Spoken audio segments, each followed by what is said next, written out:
Question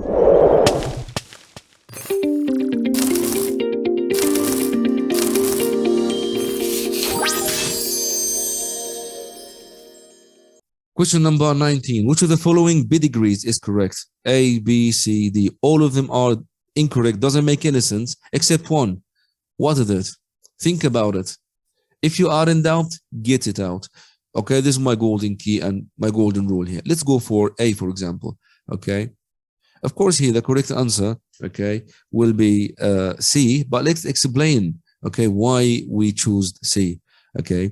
A here, this is affected, and the affected male or have the trait that we are studying, and the female do not have. And how come the offspring don't have? The parent is fully containing the or fully shaded, so it have the trait, so it is incorrect.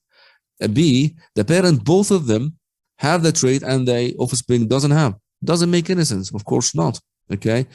Here in C, the male is half shaded, which means a carrier, and the female also is a carrier, and it does make sense that the offspring can be either homozygous dominant, okay, or even it will be, okay, half shaded, will be also logic and accepted.